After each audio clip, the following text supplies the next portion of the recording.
Good morning, everybody. Really great to see a nice group of people around us this morning for what should be an excellent session on female combatants' roles and needs in conflict and post-conflict peace building. I'm very glad to be moderating this session, and I'm really very pleased that the European Union Foreign Policy Instrument led by Peter Wagner decided to have this session in collaboration with the Paris Peace Forum. It's a perfect way because oftentimes when we talk about the battlefield, let me stop. Have you all got your translation system on? Sandra, you good? Yeah, you got it on? No. So let me start again for your benefit, Senator. Very, very pleased to welcome a very distinguished group of women. Oftentimes, when we look at the battlefield, we tend to look at it from the eyes of men. And this morning, here in Paris, on behalf of the Foreign Policy Institute of the European Instrument of the European Union, we've brought these excellent women to come and tell a very different story of the role of women on the battlefield, on the role of women in conflict and post-conflict peace building. And what we are going to do this morning is ask these four wonderful women to give you, from their perspective, what the battlefield looks like, what the conflict dynamics looks like, what their experiences are about, and how you begin to think through non-state actors and the challenges that they face, not only in the battlefront, but also in the transition from peace, from conflict to peace building as well. As I introduce each woman, I will tell you a little bit about her background. I am humbled to be in front of you as a researcher, as somebody who spends time thinking through policy options. It's really important for us to be in front of the people who are at the front lines of the crises that we deal with. So it's my humble pleasure to be able to be with you on this morning in Paris to have a very good conversation. The very first person I would like to sort of introduce to all of you this morning is Senator Sandra Ramirez. And I had no idea that I was going to have the pleasure of moderating you when you and I met for the first time in Bogota earlier this year when I was with my colleagues from the Latin America program. And Sandra Ramirez, Sandra was a member of the Revolutionary Armed Forces of Colombia, often known as the FARC, from 1981 until the peace agreement was signed in 2016. And it's so, when I listened to you for the first time in Bogota, I was quite taken aback by your history and by the transition and about your specific role in the peace process. And I think this audience needs to hear your story because your story also charts the history and the evolution of Colombia towards its peace process as well. So Sandra, the very first question that I would like to ask you, you spent 35 years plus in the FARC. For the benefit of this audience, what motivated you to join the group? And what was your experience like in that group over time as a member of this armed movement? And how did the role of women change in the course of those 35 years that you were a member of what was essentially an armed movement in the country? Please, over to you. Buenos días. Primero que todo, un saludo y agradecimientos enormes al foro por la paz de Hello, good París. morning, everybody, and thank you very much for inviting me to the Paris Peace Forum. Good morning, Annette, Olga, Comfort, and Paris. which has reached out to us with open arms. Peter as well, thank you very much. Anna, I would like to thank you wholeheartedly as well, because you have made it possible for us to participate in this forum. I was 17 when I joined the guerrilleros in the FARC, and I did it because of the opportunities that were not open to me. My father had instigated in me the dream of becoming a doctor, but we didn't have the resources to achieve this. We were a small family, modest, with many children, and the fact that there were no opportunities, no options for me to move towards medicine, I moved to the FARC, and I was part of the FARC for 35 years. I was very young when I began, and when the agreement was signed, I am now here, and I'm going to share my story with all of you.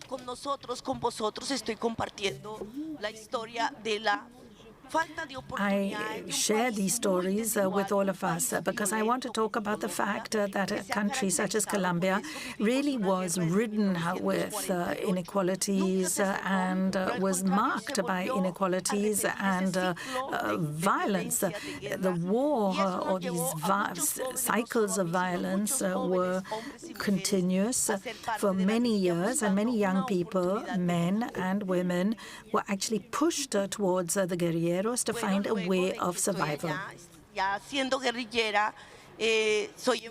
So once I became a guerrillera myself, I also learned to become a nurse, and that fulfilled one of my dreams. I didn't become a doctor, but I became a nurse.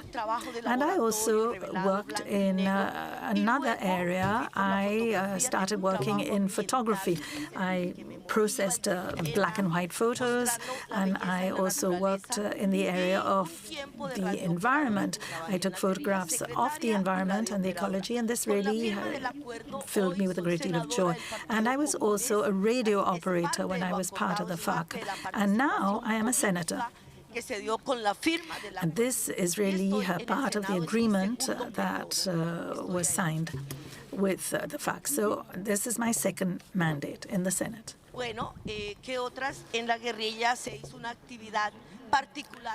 Now, after that, when I was part of FARC, obviously women had a rather special role.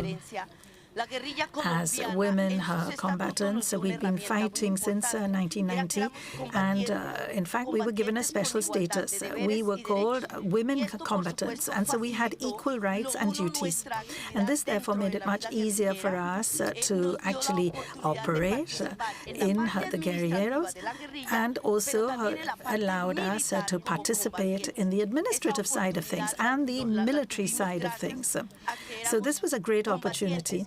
And we were enabled to do this because all of us were given an equal footing as men and women, same rights and the same duties.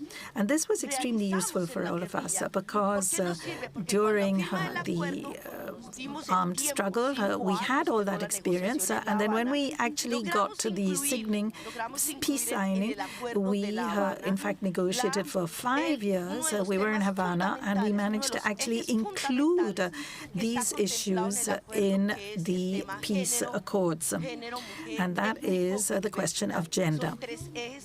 Gender, ethnic issues, and diversity. These are 3 cross-cutting subjects that are covered in the Havana agreements. Follow-up question.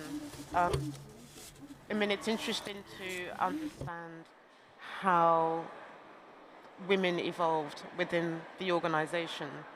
But I'm curious about how you transitioned from being a combatant to becoming a senator and civilian life. That effort to reintegrate, to come from the field and to play a political role is often a fraught one.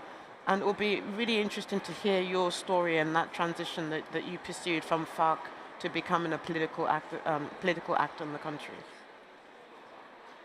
Bueno, ¿cómo evolucionamos las mujeres en la guerrilla? Well, women in the armed forces was made up of 3 different areas. There was studying, there was work, and there was discipline. So we, as women, we were on unequal footing with men. There wasn't a special rule for women as such. On the contrary, the whole point was that we were on an equal footing. We had to study. That was also compulsory. We had to think for our country, think about the future for our country. And this meant, therefore, that we actually had to be able to talk about what we hoped for our country, our hopes and aspirations. And this is what allowed us to actually move forward. And this also gave us the opportunity, when we were in the armed movement, to become accountants, become nurses, work on IT, work on social communication. That is propaganda in a way. I was, for example, a radio operator, so this meant communication. In the army, this is just called comms, or communication. But I also worked as a trainer in the military side of things. That's what all her women did as well. We also set up classrooms, and we had literacy courses, for example, and other courses as well for all the others. We had to teach the others. So during this armed struggle, all of us, men and women, learned and moved forward. We learned about our rights. We learned about the sort of rights that we were entitled to and that we could actually claim later on. We were from the countryside. Obviously, the general feeling in the countryside was quite male-oriented and machismo. So we would do whatever we could to fight that machismo and to actually stand up against the sort of male-oriented societies from the rural areas that we all came from.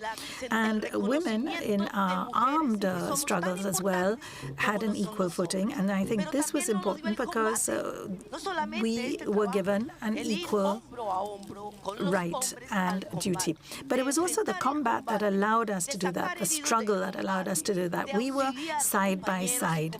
We fought side by side.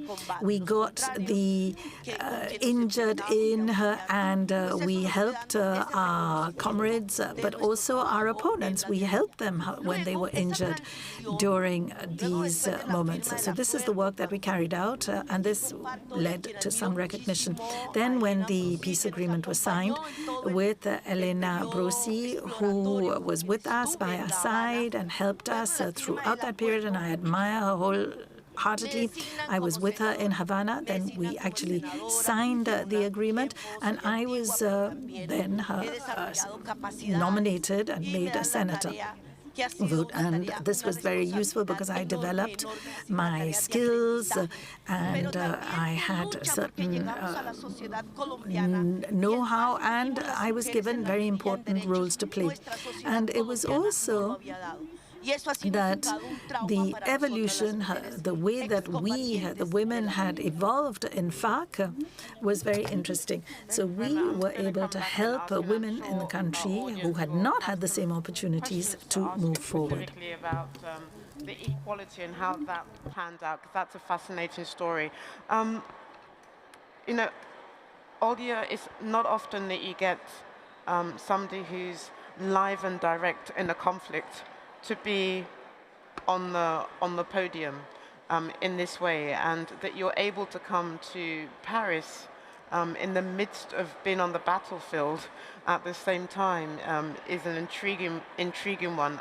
I'd like to spend some time with the audience introducing you and saying a little bit to the audience about who you are.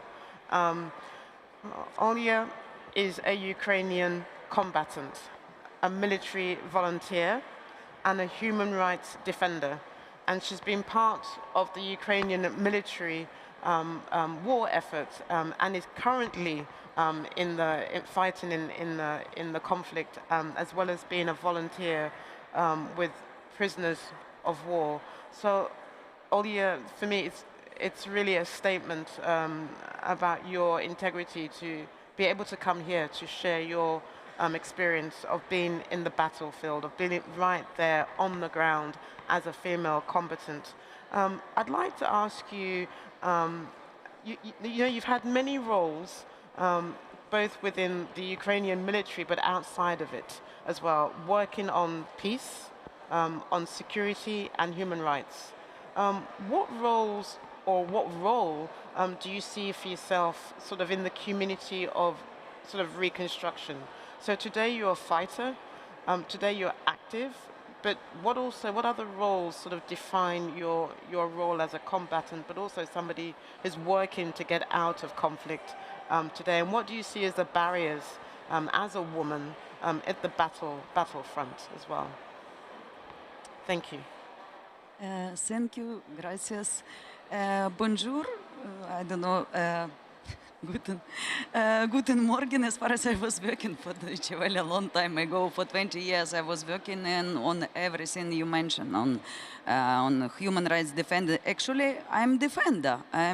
Yes, I'm a fighter. Generally, as any, I think any working woman, any working girl here, I don't know, from any country, and here only people who are good people. I mean, I don't see government of Iran or North Korea in the room of Russian terrorists. And I also want to mention, yeah, it's really needed this story how you was combatant in Colombia, how you come to peace, and how you become politicians as using as women usually we have more opportunities to communicate, more opportunities to communicate than to fight, unfortunately. Yeah, so and that's good, but I need to say that it cannot be no negotiation with terrorists.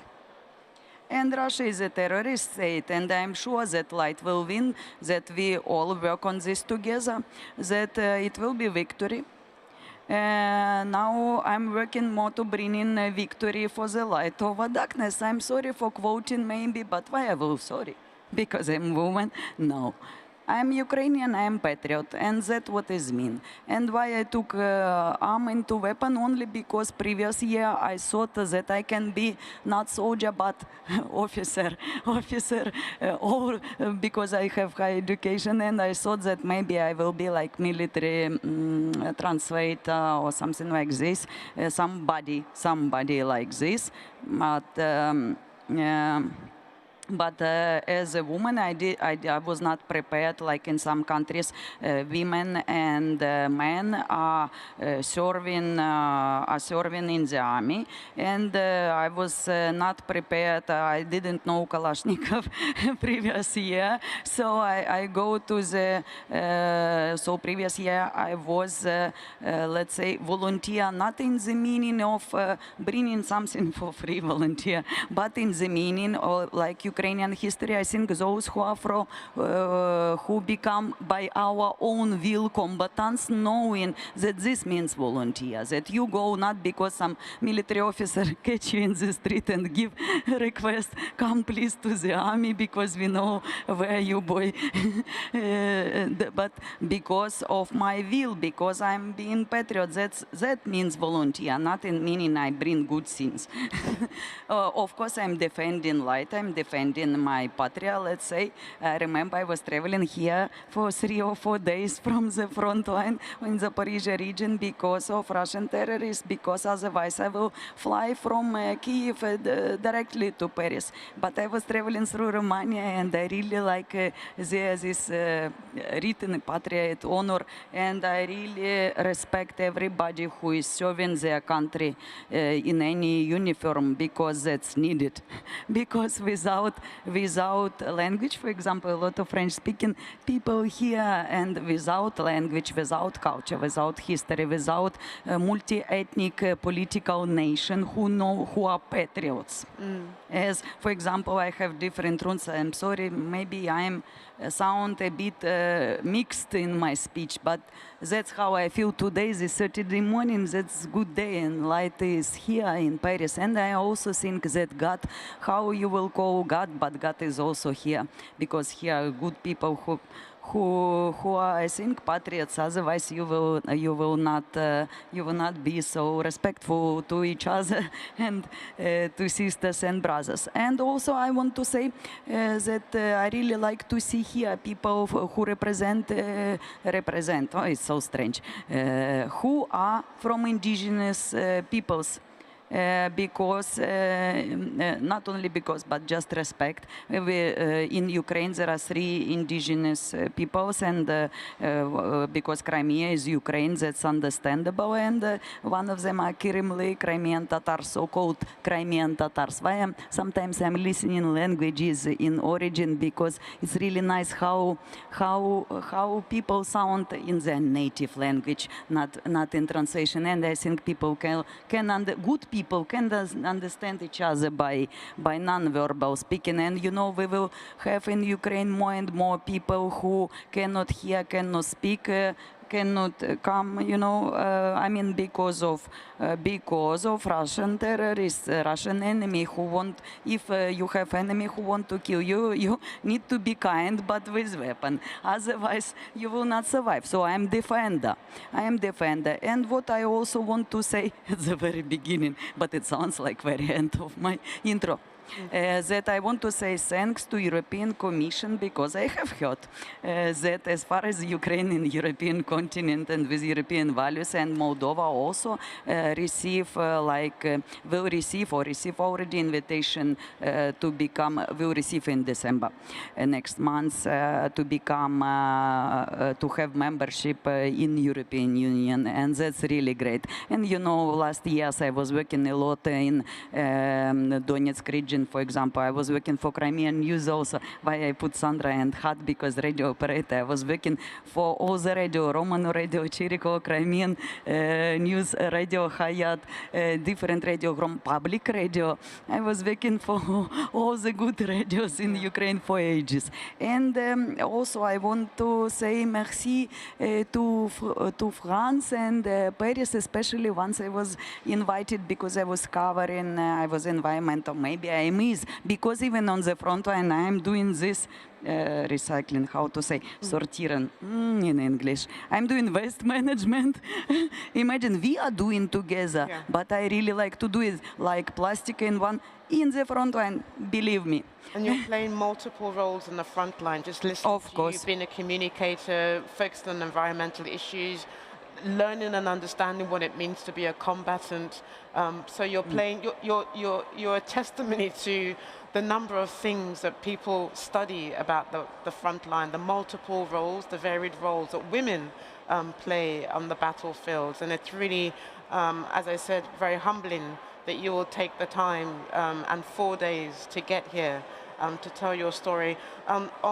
Olya, there'll be people in the audience who will want to ask you some more questions, and I'm going to make sure I give time to people asking those questions. But I want to turn to another good friend. I've adopted you all as friends, including Aneta, because Aneta spent her time studying about the role of women in peace processes, and oftentimes one of the things that we have observed is the absence of women, and we talk about inclusive peace, but oftentimes that we feel that, or we observe that women are not thought about in integration, in terms of the peace table, in terms of post-conflict reconstruction. And Netta, you studied this, but you're now at the front line yourself as the European Union Special Representative in the Horn of Africa. What are the lessons that you've observed over your 20, 25 years experience about the varied roles that women play, the absence of women at the center of peace agreements, and how do you chart that sort of lessons learned? I'm always wary of the assumptions that you can add women into the mix and voila, you come up with a more sustainable peace agreement. I think you have a slightly different story, especially from what you've seen in your current role, but also formerly as a researcher yourself. Over to you, Aneta. Thank you, Comfort. Thank you. And I think this to me, with what you ended, that it's not about adding, it needs to be transformative. Bringing women in at the end to say, we also bring some women, is not going to transform peace negotiations and negotiations in general. I'm very thankful to Sandra talking about your experience, because I think it really shows the complexity that if you're on the front line, it's not just about fighting. It's about so much more, having all these skills of communication, education, bringing basically the discussion to how do you see the future of your country, and having these engagements during the fight, I think is crucial to what is happening after. I also think it's crucial to differentiate or to see that we still differentiate, but we shouldn't, to have basically the ceasefire negotiations on one side in the region of the Horn of Africa. This is entirely done by men, and then the peace building on the other. This is done much more by women. And I think this separation needs to, we need to reflect differently, because yes, women in wars are playing active roles. They are playing the role of mobilizers. They are the ones keeping people safe. They are the ones bringing people to safe places. They are running the communities in the absence, and they are fighters. So in terms of the full spectrum, they have much more knowledge about these different roles than the guys in the negotiations who spend many years in hotels negotiating. How do we bring this together? And I think this is really this is crucial. And of course, many are asking us, where are the women in the negotiations? We can call for the women, but very often what is happening is they bring additional women. And they struggling to, do we have to take guys off the list to bring women in? It's not a transformative thinking. It's not about, we need these women reflecting the experience of our communities and reflecting, and I think this is really what you both talked about, the future of our countries. So how do you strengthen this? And I think this is really the struggle we all have. How do you strengthen women during a conflict, but of course also during the negotiations? How do you insist on having women in? But I think it's something that needs to start much earlier. It needs to start much earlier to have exactly what you said. This notion of equality, the notion of skills. If I'm looking, for example, at South Sudan, this notion was not there for the SPLA. The skills was not that was not a thought for the struggle. It was really the fighting, and those who then became first-class citizens because they were fighters could then also shape the future. I think that is really something we need to overcome, and I think this is where you have different experiences also in the Horn of Africa. But how do you bring this experience? How do you bring these voices into negotiations where it's not a split of you do peace, we do the negotiation for the future of the country or the ceasefire? How do you bring that together? And I don't have a clear answer, because of course it also needs to come from the communities, and it needs to be reflected in the kind of struggle. And I think this is maybe my last sentence. No, it's not your last sentence, because I want to ask you a question. Okay. What is because I want to tease this out a little bit more.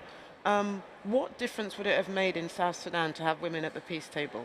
How would it have made the peace agreement qualitatively more different from what we're seeing today? I think what was clear, you had women in South Sudan who were running the communities for 20, 30 years, who knew exactly the administrative necessities, who knew what is necessary to keep people in safe places, who knew how to deal with the humanitarian angle, who knew how important education is. There was no discussion about education in the peace agreement, nothing. It was not thought about the future of this country, the future of the kids in South Sudan. It was really about the future of a power-sharing deal of a very small elite. And I think this is what we see right now. What we see right now in South Sudan is an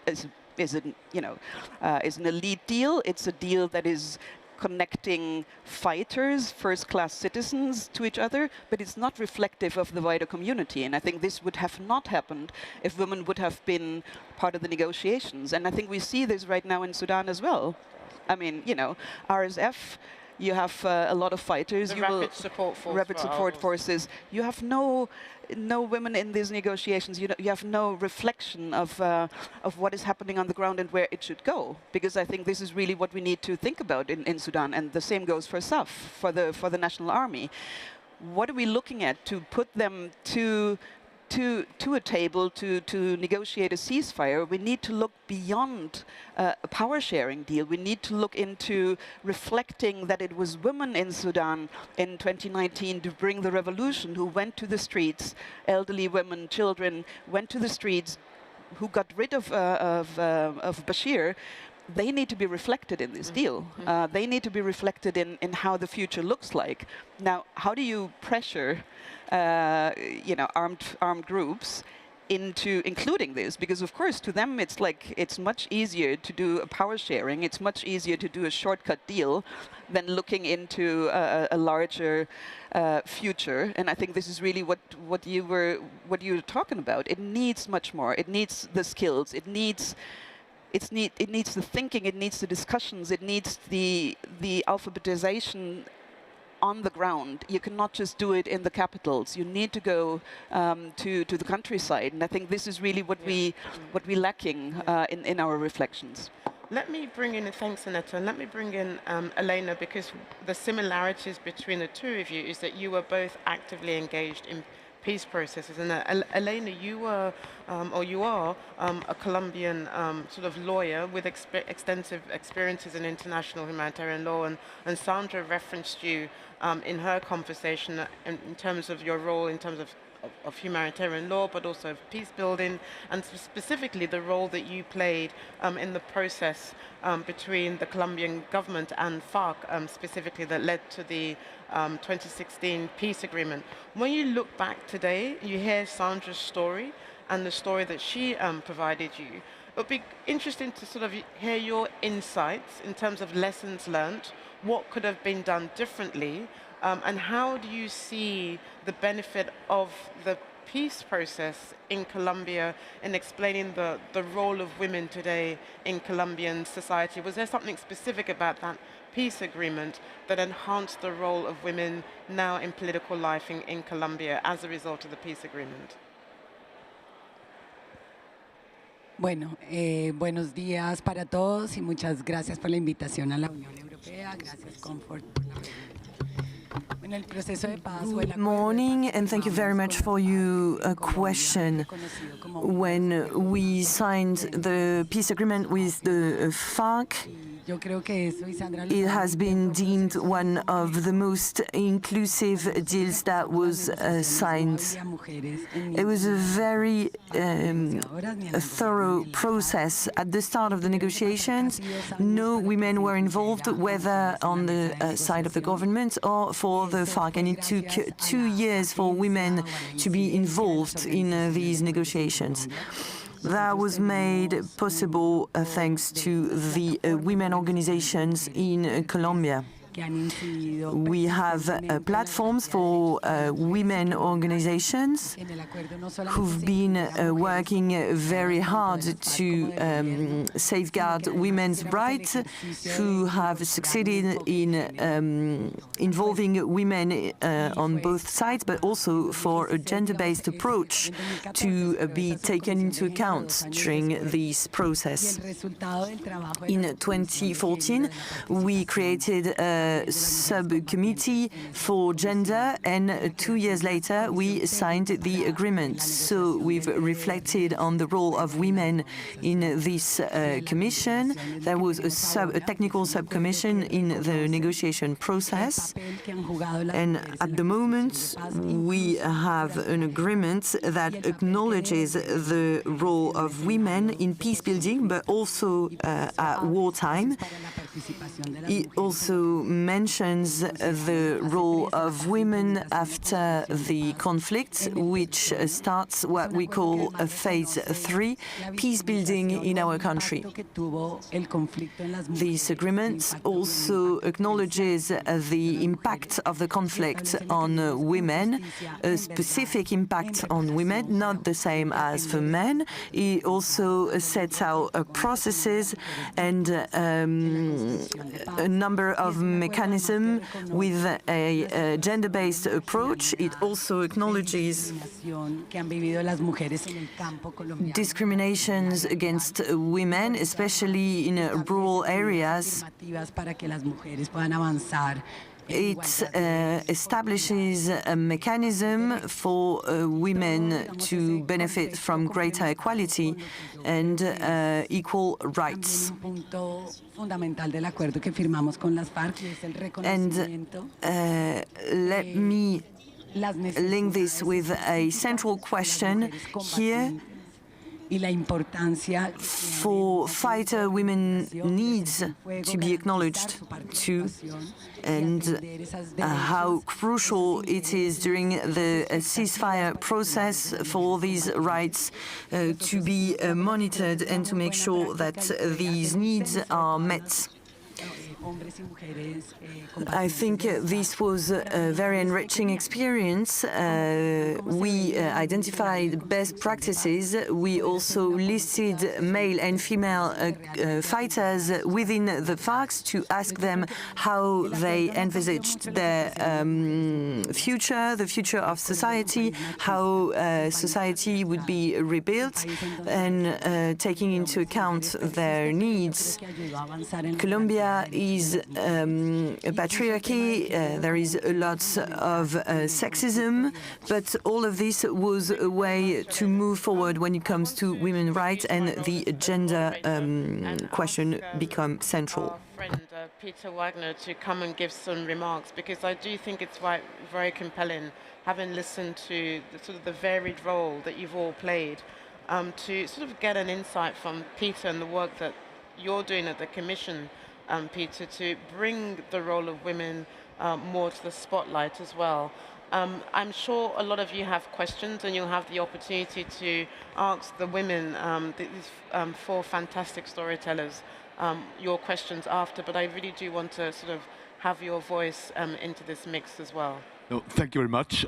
Thank you first of all to the ladies who have come here and talk about something where we had agreed on the topic somehow in the team on the way back from last year's Paris Peace Forum, because we thought that this kind of reality of having really people here who were, before all the peace talks are coming, involved in it is an important part of the overall understanding. So I'm very grateful, and I think the full audience here is confirming that we choose the topic well. I think we did not have enough time, and therefore I'll stop here, because we do a lot, but that's an event in itself, because peace building, including also the women in peace building, is really at the core of what FPI is doing in our conflict resolution part of the work, but that's for another occasion. Thank you. That's great. Thank you so much. And as I said, there will be a number of women and men here in the audience who would like to ask questions. But just with your permission, if there's anybody who's got one question, please, and allow you just to ask the question, and then we can have other people ask at the end of the session. Let's just take that quick question there. Thank you. If you just keep your intervention just strictly very short. Thank you. Go ahead. Bonjour. Merci à toutes les femmes. Thank you very much to all the women here. I didn't want to ask any question, but I wanted to talk about my own country, which is quite similar to those who've been mentioned. And maybe fighting for women will be a political fight. Not only on the military ground. I'm a former diplomat, and I'm a fighter for my country, Libya, and we've talked a lot with the UN to get to a ceasefire, because we wanted all military powers out of Libya, the group Wagner, Syria, Turkey, and all terrorist groups that fight in Libya. So I would like to take this opportunity to talk about peace, because as women, we are the one building peace. When asked to talk about peace, men are fighting, and sorry for saying so. qu'on fera la paix toujours. But we are the one who are asked to build peace all the time. So thank you very much. Peter, the ambassadors just made a case for why you need to do a repeat of this next year at the forum. This is there's a lot of stories to be told. On behalf of the Paris Peace Forum, on behalf of the European Union, thank you very much, Sandra, Elena, Olga. Did you want to have a final word? Yeah, and then Annette, and I'll leave you strictly with a final word. Okay, great. I just want to say that for the future, a lot of questions which are raised here, it's really good for security, not only of region, but security of democracy in the world. For the future connected with Russian terrorists, and we need together to stop Russian aggression, and Russia need to pay. And now I want also to highlight the role of women diplomats, as for example our Oksana Markarova, ambassador in the United States of America. And also I remember, because previous year I was communicating, advocating for the establishment of special tribunal for the crime of aggression against Ukraine.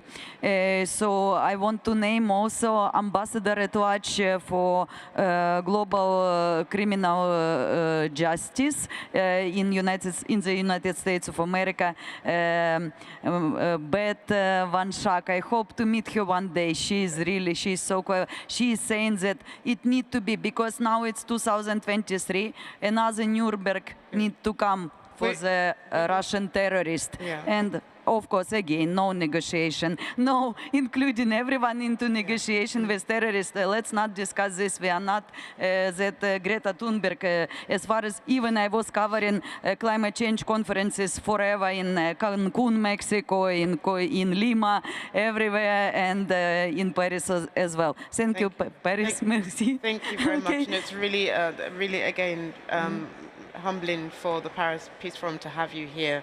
And I know there are many people here who would like to talk to you. Senator, I apologize. I'm going to, they will be upset if we carry on as well. Thank you very much, but I know people will want to speak to you after. Thank you. Please. Thank you.